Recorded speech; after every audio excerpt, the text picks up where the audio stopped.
मंच पर उपस्थित समस्त समाज के अग्रणी महानुभाव, एक एक व्यक्ति जो बैठा है वो सब बहुत आदरणीय है और सब मेरे बहुत दिल के करीब है। तो मैं किसी का नाम लूं और किसी का छोड़ दूं वो अन्याय होगा, इसलिए मैं केवल मंच के अतिथियों को, आप सबको दिल से जय भीम कहते हुए, बाबा साहब अम्बेडकर को याद करते हुए और कनाडा की सरजमीन पर आप इतनी बड़ी तादाद में जो आए हैं, समाज के बंधु बहनें, युवा साथी, बुजुर्ग लोग, साधु संत, जनप्रतिनिधि, आप सबको भी मेरा जय भीम, जय बाबा। मित्रों, इस इलाके में कहते हैं कि काम कोई बहुत जोरदार हो जाता है तो उसको कहते हैं कि काम कनाडा का हो गया है। तो आज ये काम जो आपने किया, ये काम कनाडा का हो गया, ये मैं आपको कह सकता। मेरी बड़ी मर्जी नहीं थी, मैंने कहा कि सामाजिक सम्मेलन है, आप लोग कर लीजिए। कल शाम तक मैं बेंगलोर में था, लेकिन युवा साथियों ने कहा कि आप खुद आ जाएंगे या किडनैप करके हम ले आएंगे आपको। तो मैं फाइनली रात में पहुंचा और सुबह सुबह ट्रेन से उतर के मैं सीधा ही आपके बीच में यहाँ पहुंचा। लेकिन जिस तादाद में आप आए,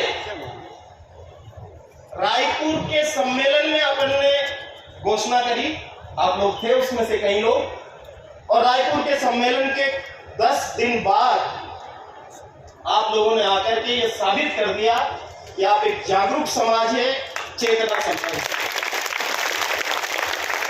मैं युवा टीम को बिना किसी का नाम लिए पूरी टीम को बहुत धन्यवाद देता हूं और बधाई देता हूं कि आपने रात दिन मेहनत। कल रात में जयपुर पहुंचने पर एक ग्रुप ने, जिसमें कोई समाज का नहीं था, ढेर समाज के लोग, उन्होंने कहा कि आपके जिले में ये क्या चल रहा है, सोशल मीडिया पे केवल एक ही चीज चल रही है। तो मैंने कहा ये वहां के युवाओं की खासियत। मैं केबीआर ग्रुप का खासतौर पर धन्यवाद दूंगा, भामाशाहों का। हालांकि हम भामाशाह शब्द के बजाय आजकल गायकवाड़ शब्द का इस्तेमाल करते हैं। बाबा साहब अम्बेडकर को बड़ौदा महाराज गायकवाड़ ने भेजा था, तो हम आजकल कहते हैं भाई गायकवाड़ों का हम सम्मान करते हैं, जिन्होंने ये टेंट लगाया, जिन्होंने समाज के लिए भोजन बनाया, पानी की व्यवस्था की, ये सारे जो कैमरा की व्यवस्था की। आप सब लोगों का बहुत धन्यवाद कि आपका एक एक पैसा समाज के काम आ रहा है। बहुत धन्यवाद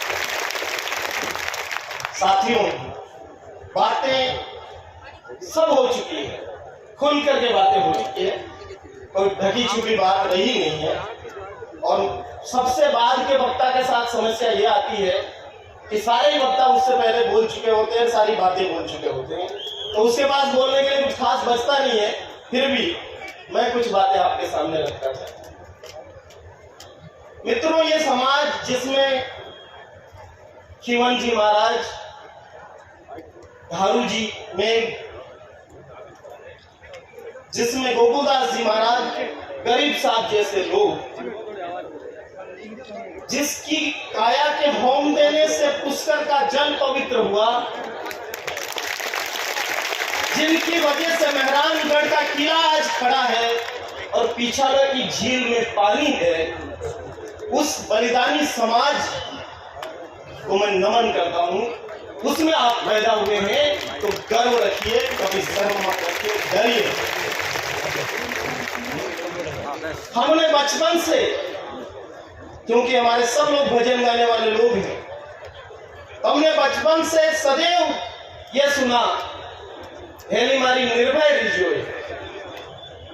तो डरने की कोई बात नहीं है, और कोई भी किसी भी रूप में डराने की छोटी मोटी भी कोशिश करे, अन्याय अत्याचार करे, चाहे बाबा रामदेव के मंदिर को हटा दिया हो, चाहे कहीं झंडा जला दिया हो, कहीं कुछ और कर दिया हो, किसी के खेत की मेड़ से तारबंदी हटा दी हो, ये सारी घटनाएं जो हो रही है पूरे जगह जगह पर, वो सब हमारी नॉलेज में है। और उसके लिए जो कोशिश कर सकते हैं वो करने की कोशिश कर रहे हैं। मेरा निवेदन है कि जितने भी लोग आज ऐसे अन्याय अत्याचार की बातें लेकर के आए हैं, इस मीटिंग के बाद यहीं रुकिए। मैं 4 घंटे इसी मंच पर और रहूंगा। आपके यहीं से जिससे बात करनी है, कलेक्टर से बात करनी है, एसपी से बात करनी है, आईजी से बात करनी है, डीजीपी से बात करनी है, यही बात करेंगे और यही निर्णय करेंगे कि उसका क्या होगा। तो ये अन्याय अत्याचार तो सदियों से जारी है और ये तब तक जारी रहेगा जब तक आप पलट करके वार नहीं करें। मार खाते रहने वाले समाज को हर कोई मारता है। आपको कोई एक थप्पड़ मारता है तो आपके भी तो 2 हाथ हैं। मुड़िए ना वापस, रखिए हाथ में एक लक्ष्य। और SC/ST एट्रोसिटी एक्ट ये कहता है कि अन्याय करने वाले लोगों का हथियारों के लाइसेंस रद्द करने चाहिए और जिन पर अन्याय होता है उनको हथियारों के लाइसेंस देने चाहिए। तो जहां जहां भी उत्पीड़न है, जो एट्रोसिटी प्रोन एरियाज हैं, मैं आप युवाओं से अनुरोध करता हूं कि वहां के लोग पिस्तौल के लाइसेंस के लिए एप्लीकेशन लगाएं। और ये मोबाइल लेके मत घूमो, हाथ में थोड़ा ऐसा हथियार लेके घूमो, कोई नहीं अत्याचार। हमारे अनुसूचित जाति समाज के कुछ समाज है जिन पर कोई अत्याचार करता है। खटीक समाज में किसी का अत्याचार करने की हिम्मत है? वाल्मीकि समाज में किसी का अत्याचार करने की हिम्मत है? तो सारा अत्याचार सहने का ठेका सालवी मेघवंशी समाज ने क्यों ले रखा है? पलट के करो। आज कहीं बातें यहां पे हुई, समाज आज यहां से राजनीतिक, आर्थिक, सामाजिक और शैक्षणिक दिशा लेके जाना चाहिए। तो मैं आर्थिक चीज पे बात कहना चाहता हूं। हम बहुत भजन बोलते हैं और भजन में मन लागो मेरो यार फकीरी में, ऐसा भजन बोलते हैं। यार जो BPL समाज है उसका मन और फकीरी में लगा रहेगा तो फिर तो महाफकीर हो जाएंगे हम। तो अगले 20 साल के लिए भजन को बदलिए और कहिए कि मन लागो मेरो यार अमीरी में। ये जो डांगी जी कर रहे हैं, श्याम जी, और ये जो JBR ग्रुप कर रहा है, समूह बनाइए एक गांव के 10-10, 20-20 लोगों के और बिजनेस में काम कीजिए। नौकरियां नहीं बची है, आरक्षण बच भी जाएगा तो नौकरियां ही नहीं है। राजस्थान में 20 लाख जो कर्मचारी हैं उसमें 10 लाख तो स्थायी कर्मचारी और 10 लाख पार्ट टाइम जॉब पर लिए हुए लोग। ये आजकल जो लेते हैं ना, संविदा पर लेते हैं, कॉन्ट्रैक्ट पर लेते हैं। तो फिर अगर संविदा पर आधे लोग हैं और उसमें रिजर्वेशन नहीं है आपका, तो आपके लिए कहां जगह होगी? तो सोचिए कि बिजनेस की तरफ बढ़ना बहुत जरूरी है और मिलकर के बिजनेस कीजिए ताकि, और ये 2 उदाहरण हमारे सामने है, श्रीजी ग्रुप का और JBR का। मैं दोनों को धन्यवाद देता हूं, दोनों ग्रुपों को। और जितने भी लोग पैसा कमा रहे हैं उनकी आलोचना मत करिए कि भाई ये पैसा कमा लिया तो समाज के काम आ रहा ना। आज पैसा कमाया तो आपको छाया मिली ना, आज पैसा कमाया तो भोजन मिलेगा, आज पैसा कमाया तो हमको किसी की मेहरबानी पर ये कार्यक्रम नहीं करना पड़ रहा है, हम अपने संसाधन पे कर। तो पहली बात तो ये।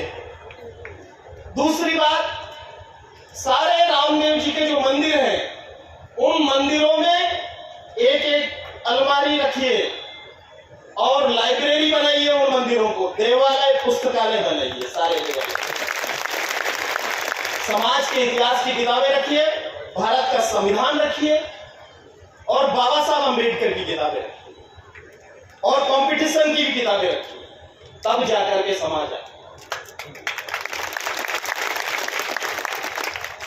20 साल हमें यह निर्णय लेना चाहिए अगले 20 साल के लिए कि हम शिक्षा, स्वास्थ्य, रोजगार और आर्थिक विकास के लिए काम करेंगे। हर एक ब्लॉक पर जितने लोग छात्रावास बना रहे हैं मैं उन सबको बधाई देता हूं, लेकिन यहां से प्रण करके जाइए कि हम अपने अपने ब्लॉक में अगले 5 साल में एक छात्रावास बनाएंगे, लड़कों के लिए अलग और लड़कियों के लिए अलग। और जो लोग 12वीं में पढ़ रहे हैं या BA कर रहे हैं या MA कर रहे हैं, ऐसे स्टूडेंट्स को मैं कहना चाहता हूं, अपना लक्ष्य लंबा रखिए, असंभव को संभव बनाने का। और ये सोच लीजिए कि हमको इस देश में नहीं, बल्कि विदेश में जाके पढ़ना। भारत की सरकार और राजस्थान की सरकार विदेश में पढ़ने के लिए पैसा देती है 1 करोड़ रुपया, और राजस्थान में जो 500 करोड़ रुपया दिया जा रहा है उसमें हम 18% मांग रहे हैं। हम कह रहे हैं कि 90 SC ST के युवाओं को आप उसमें दीजिए ताकि वो विदेश में जाके पढ़ेंगे। बाबा साहब को अगर विदेश में पढ़ने का मौका नहीं मिलता तो आप क्या सोचते हैं कि हम आज ऐसे बैठ करके बात कर पाते? या बाबा साहब संविधान सभा में जब गरजते थे, वो गरजते क्या? अगर वो कोलंबिया में नहीं पढ़े होते, लंदन स्कूल ऑफ इकोनॉमिक्स में नहीं पढ़े होते। तो हमारे बच्चों को अब्रॉड भेजिए, बच्चों को विदेश भेजिए। विदेशों में कोई जाति नहीं पूछता है। यहाँ तो कॉलेज जाओ तो नाम पूछ के सरनेम पूछते हैं, जाति पूछते हैं, कहीं निकलो तो जाति पूछते हैं। आप लंदन में बता भी दें कि फलानी जाति, तो समझ में नहीं आता है कि भाई ये कौन सी जाति। फ्रांस में बता दीजिए, अमेरिका में बता दीजिए आपकी जाति, पता चलता है क्या? वहां तो यही पता नहीं चलता कि जातियां भी होती है। वहां जातियां होती नहीं है तो उनको समझ ही नहीं आता है। हमारे यहाँ तो जातियां भी होती है, ऊपर भी होती है, नीचे भी होती है, इधर भी होती है, उधर भी होती है, बड़ी गंदगी मची हुई है। तो विदेशों में बच्चों को पढ़ाने के लिए चाहे खेत बेचना पड़े, गिरवी रखना पड़े, लोन लेना पड़े, लेकिन करिए, क्योंकि ये आप करेंगे तब जाकर के समाज में इतनी बड़ी समृद्धि का निर्माण होगा। और एक एक गांव में अगर कोई लंदन में पढ़ा हुआ, कोई कोलंबिया में पढ़ा हुआ, न्यूयॉर्क में पढ़ा हुआ, जापान में पढ़ा हुआ बच्चा रहेगा, उस गांव में कोई अत्याचार कर सकता है क्या? वो वहां से बैठ के यूनाइटेड नेशन को चिट्ठी लिखने की हिम्मत आ जाएगी उसमें। ऐसे बच्चों का निर्माण हमको करना है और वो संकल्प लेते। यहाँ पर समाज सुधार की भी बातें हुई, हमने बहुत कुछ चलाया, ऐसी बहुत चिट्ठियां लिखी और हम बहुत बदनाम है इस बात के लिए कि भाई हमारा नुक्ता बिगाड़ दिया, मौसर बिगाड़ दिया, गंगोज नहीं करने दिया, हमारा ये कर दिया, वो कर दिया। तो मैं आधे टाइम तो 4 महीने तो प्रशंसा झेलता हूँ और 8 महीने गालियां सुनते रहता हूँ, क्योंकि समाज सुधार की बात है। लोग कहते हैं आपसे उधार लेके थोड़ी ना हम अफीम खा रहे हैं, हम अपनी मर्जी से खा रहे हैं, हम अपनी मर्जी से कर रहे हैं। मित्रों, पहले क्या रीत रही, क्या रहा, ये मैं उसकी नहीं बात करना चाहता हूं, पर आज समाज की स्थिति बहुत बुरी है। अन्य समाजों को आप देखेंगे तो वो कहां पहुंच गए आपके देखते देखते, और हम कहां पहुंच गए? हम निरंतर नीचे जा रहे हैं। और किसी जगह बैठने जाते हैं तो जब अफीम का वो लगा रहता है तो मुझे लगता है कि भाई अब ये जो टाइटैनिक आपने ये जहाज यहाँ पे बिठा रखा है और इसमें मक्खियां तैर रही है, इसको लेके क्या करें? मैं पंचों को नाराज नहीं करना चाहता, क्योंकि आप में बड़ी ताकत है। आपकी पगड़ी में जितनी आटे हैं उतने ही आपके पास पेंच है, और आपके मन में चल रहा होगा कि अभी तो भाषण दे रहे बेटा, कल तेरा इलाज करेंगे हम, वो चल रहा होगा। लेकिन कोई बात नहीं, आप इलाज करिए, आपके समाज का बेटा हूं, आप इलाज करेंगे तो चलेगा। लेकिन आने वाली पीढ़ी को ये सब मत सौंप के जाइए। आपके जीते जी इन सब चीजों को कम कर दीजिए, बंद कर दीजिए, और इस पैसे को जहां भी कोई कुछ हो रहा है ऐसा, उस पैसे को एक छात्रावास में अपने पिताजी की तस्वीर और नाम से एक कमरा बना दीजिए। आपकी 500 साल तक की पीढ़ियां आपके पिताजी को याद रखेगी। जो आज जा रहा है वो रात तक भूल जाएगा, दूसरे दिन भूल जाएगा और कहेगा नमक कम था, दाल में मिर्ची ज्यादा थी। क्या मतलब है इन सब? तो जो भी समाज सुधार के प्रस्ताव यहां से दिए गए, उन प्रस्तावों पे गंभीरता से सोचिए। बहुत सालों से बार बार कहते कहते हमको शर्म आने लगती है। तो हम चाहेंगे कि आप इन सब चीजों के बारे में भी जरूर, सामाजिक सुधार के विषय में भी सोचिए। मुझे लगता है कि राजनीति पे यहां खूब बात हुई।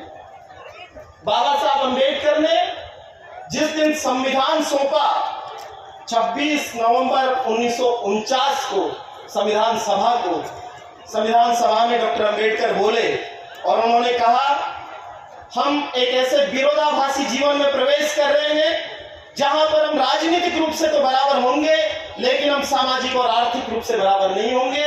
तो फिर ये लोकतंत्र जिंदा नहीं रह सकता, ये संविधान जिंदा नहीं रह सकता। तो वो राजनीतिक तौर पे तो हम समान हुए, क्योंकि एक वोट, एक व्यक्ति, एक कीमत सबको बाबा साहब ने दिलाई। क्योंकि आप एक वोट डालेंगे तो भी उतना ही उसका मूल्य है, और बड़ी फैक्ट्री का मालिक डालेगा तो भी उसका ही उतना ही मूल्य है, और चाहे कलेक्टर डाले और चाहे सड़क पर रहने वाला आदमी डाले, सबके वोट की एक कीमत है।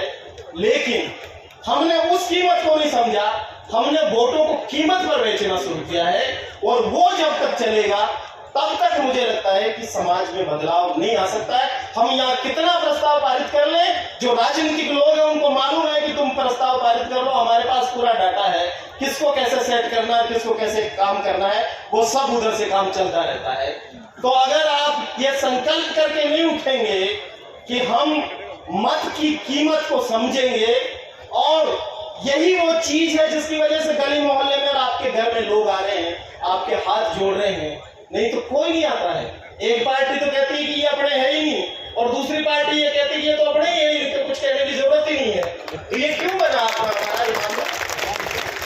तो आज जैसे ताकत दिखाएगा, आज जैसे आपने कहा कि अगर सुनाई नहीं होगी और सुनेंगे नहीं तो हम अपना उम्मीदवार उतार सकते हैं, ये कम बात नहीं। ये कहने का साहस आप में आया और आपने ये हिम्मत करी, जरूर उतारिए, मुझे कोई दिक्कत नहीं है, क्योंकि मैं तो किसी पार्टी में नहीं हूँ, मेरी पार्टी तो आप लोग हैं, आप जो फैसला कर देंगे आपकी पार्टी में हम लोग हैं, कोई दिक्कत वाली बात नहीं। लेकिन राजनीति में वोट का बंटवारा करने से हासिल क्या होता है और क्या नहीं होता है, इसको भी सोचना पड़ेगा। हमें एक जगह पर ताकत लगानी चाहिए और बाकी जगह पर अपने वोट को एकजुट करके और उस वोट की को दिखा करके कि ये इस समाज के वोट से आप जीत करके गए हैं और आपको 5 साल तक इसके लिए काम करना है, ऐसा प्रबंध कीजिए। मैं युवा टीम से कहना चाहता हूँ, आपका बहुत जोश है और मुझे मालूम है कि आज ही रात में बैठ के आप उम्मीदवारों की भी घोषणा कर सकते हो। आपके पास पैसा भी है, आपके पास तो सब कुछ, लेकिन हमें हर कदम सोच सोच करके लेना है। ऐसा कोई कदम नहीं लेना है जिससे हमारा समाज पीछे जाए। हम आगे जाना चाहते हैं, हमको सब तरह के लोग चाहिए, सब प्रकार के चीजें चाहिए। तो राजनीतिक निर्णय जो भी करना है उसमें सोचेंगे, सोच विचार करके आप सबकी अनुमति से हम निर्णय लेंगे। तो मित्रों, ये तो बातें हुई समाज की। अब मैं ये कहना चाहता हूं कि हमने, क्योंकि हम बड़ा समाज है एससी का, जो बात प्रकाश नागर जी ने अभी कही थी उधर सबसे पहले कि राजस्थान की आबादी में हम 60% हैं। अगर 1 करोड़ 20 लाख में आप 60-70 लाख हैं तो बड़े भाई की जिम्मेदारी बनती है कि सबको साथ लेके चले। अकेले अकेले चलने से काम नहीं चलेगा। हमारे समाज का सम्मेलन हो गया, अगला सम्मेलन करिए दलितों आदिवासियों का मिला करके, उसमें इससे 5 गुना तादाद में लोग लाइए। और क्योंकि हम अलग अलग जाति हैं लेकिन संविधान हमको अनुसूचित जाति मानता है, तो पूरा मिला करके काम हमको करना पड़ेगा और तब जाकर के हमारी ताकत बनेगी। हम लोगों ने 1 महीने तक 50 जिलों की यात्राएं करी, अभी यात्रा करके 100 जनसभाएं करी, और हमारे समाज का मतलब अनुसूचित जाति समाज का एक मैनिफेस्टो बनाया है जो मेरे हाथ में है। और आपके पास अगर मोबाइल है तो ये अभी 1 घंटे बाद आपके हर एक के मोबाइल में इसकी कॉपी आएगी। इस 26 पेज के मैनिफेस्टो में नरेगा में काम करने वाले मजदूर से लेके IAS IPS अधिकारी तक सबके हित की बात हमने लिखी है। और हमने कहा, राजनीतिक दलों को बुलाया 28 तारीख को, 600 लोग पूरे राजस्थान से इकट्ठा हुए इंदिरा गांधी पंचायती राज संस्थान में, और इकट्ठे होकर के हमने पॉलिटिकल पार्टीज को कहा कि इसमें जो लिखा हुआ है आपके घोषणा पत्र में, उसको कितनी जगह आप दोगे, उससे हम तय करेंगे कि आपके लिए हमारे समाज में कितनी जगह। और दोस्तों, अगर कोई व्यक्ति आप पर अत्याचार होता है चुप रहता है, आप पर अन्याय होता है और अन्याय करने वालों का पक्ष लेता है, तो ये समय है आपके पास इन सारी चीजों का जवाब देने के लिए। ये चुनाव नहीं है, ये जवाब देने का समय है। तो अंदर जाकर के जब बटन दबाओ आप, तो याद रखो कि कौन आपका दोस्त है और कौन आपका दुश्मन है। दोस्तों और दुश्मनों की शिनाख्त करने की परिस्थिति जिस समाज में नहीं होती है उस समाज को लोग गुलाम बना लेते हैं, तो वो हमको तो कहने के लिए बातें तो बहुत सारी है, लेकिन चूंकि आप सब लोगों को यहाँ से जाकर के अभी भोजन भी करना है और जाना भी है, लेकिन मैं युवा साथियों से कहना चाहता हूँ कि ये जो आपकी जागरूकता है सोशल मीडिया वाली, इसको, इस वर्चुअल संसार को एक्चुअल संसार से जोड़िए। और हमें यह भी तय करना चाहिए कि हमें अपने किसी भी चीज में कोई गाली गलौज नहीं आनी चाहिए, किसी भी प्रकार का हेट स्पीच नहीं आना चाहिए। आपको कोई गाली देगा समाज को, तो मैं इस मंच से आपको ये वादा करके जा रहा हूं, वो जेल में होगा, उसको कोई नहीं बचा। सरकार ये रहे, सरकार वो आ जाए, सरकार तीसरी आ जाए, भारत का संविधान यही रहेगा और संविधान आपके साथ खड़ा है। पार्टियां खड़ी है या नहीं खड़ी है, व्यक्ति खड़ा है या नहीं खड़ा है, उससे कोई फर्क नहीं पड़ता है। भारत का संविधान आपके साथ खड़ा है और संविधान ये कहता है कि कोई हमको गाली देगा उसको जेल होगी और आपको मुआवजा मिलेगा। तो चिंता करने की कोई बात नहीं है। ये छोटी मोटी चीजें जो इधर चली, ऐसी चीजों को हम ताकत के साथ समझाएंगे और कानूनी तरीके से समझाएंगे। ये फोन पर रिकॉर्डिंग करके जवाब देने की जरूरत नहीं है, उससे नफरत फैलती है और नफरत फैलने से कोई फायदा नहीं होता है।